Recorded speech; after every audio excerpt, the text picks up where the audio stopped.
अस्सलाम वालेकुम। बोल न्यूज़ हेडक्वार्टर्स में आपको कहेंगे खुशामदीद। मैं हूं अरबाब जहांगीर और मैं हूं महाविश निसार। हेडलाइंस आपने मुलाहिजा की। बुलेटिन में सबसे पहले बात करेंगे, कतरी अदालत ने भारती बहरिया के 8 साबिक एहलकारों को सजाए मौत सुना दी है। भारती बहरिया के साबिक एहलकारों को 2022 में कतर के खिलाफ इसराइल के लिए जासूसी करने पर जेल भेजा गया था। भारतीय एजेंसियां जासूस एहलकारों को मुसलसल मदद फराहम करती रहीं। जासूस एहलकार ज़ाहिरा ग्लोबल टेक्नोलॉजी में छोटी आबदोजें बनाने जैसे एक हसास नौयत के मंसूबे पर काम कर रहे थे।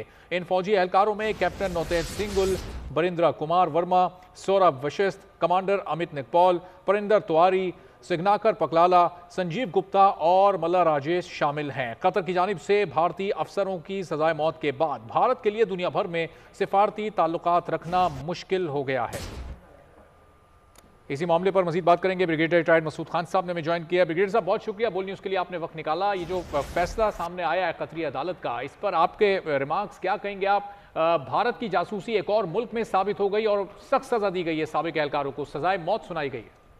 जी हाँ, देखें कि एक इंडिया हर फील्ड में अपना आप को एस्टेब्लिश करता जा रहा है।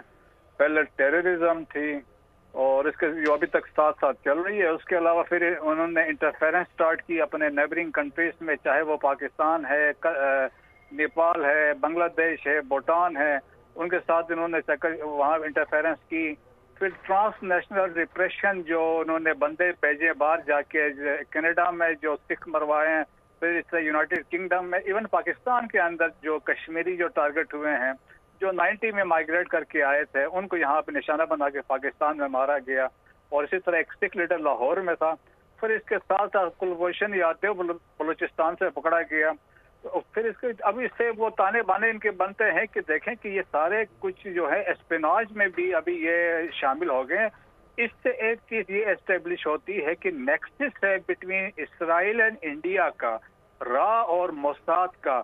इनका ये नेक्सस आज से नहीं है, बहुत पहले से है। ये पाकिस्तान को टारगेट करना चाहते थे 1987 में भी, 1998 में भी, लेकिन पाकिस्तान के तरफ से वार्निंग गई तो तब जाके बाज आए हैं।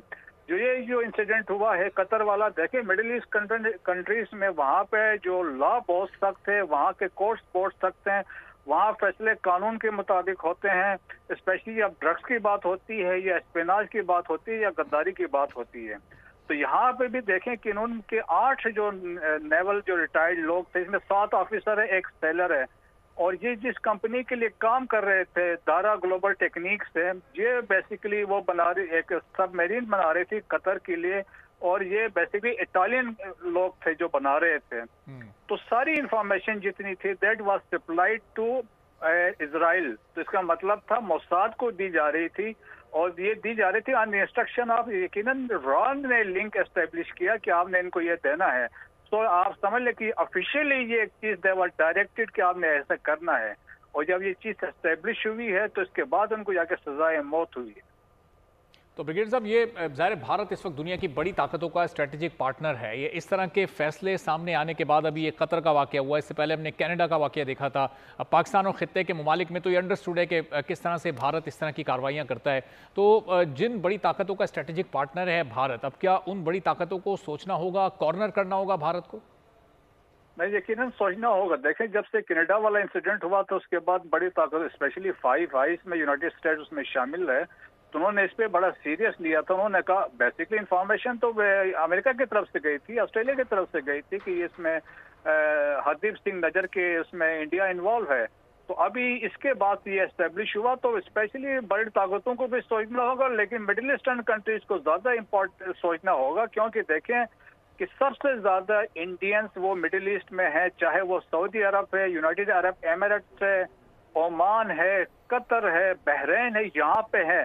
तो इसका मतलब ये है कि अबों के लिए अभी खतरे की घंटी बज गई है कि ये लोग जो इंडिया के वहाँ पे मौजूद हैं, कि mostly they are working for रा के लिए काम कर रहे हैं, और फिर फर्दर आगे मोसाद से लिंक है। तो इसलिए अभी उनको 10 दफा सोचना होगा जब किसी को एम्प्लॉय करते हैं, किसी को जॉब देते हैं। तो इससे ये देखें कि उनके पीठ में जो कहते हैं ना छोरा गोबा है, तो ये लोग हैं जिन्होंने जाके वहाँ एस्टेब्लिश हुए और जाके कतर के साथ, अबू के साथ ये किया है। आप उनका मीडिया उठा के आज देख लें, 24/7 है, वो बात कर रहे हैं हमास टेररिस्ट है, हमास के अगेंस्ट वो बात कर रहे हैं, मुसलमानों के अगेंस्ट बात कर रहे हैं, आरएसएस और बीजेपी का एजेंडा लेके आगे चल रहे हैं। ठीक है, अनफॉर्चुनेटली वो उनके राइट्स की कोई बात नहीं कर रहा है। सही। मसूद साहब साथ रहिएगा, ब्रिगेडियर रिटायर्ड महमूद शाह साहब भी हमें ज्वाइन कर चुके हैं। ब्रिगेडियर साहब बहुत शुक्रिया आपके वक्त का। ये फरमाइएगा कि पाकिस्तान मुख्तलिफ मौक़ों पर मुख्तलिफ इवेंट्स के बाद दुनिया को ये बताता रहा है कि भारत इस तरह की कार्रवाइयों में मुलविस है।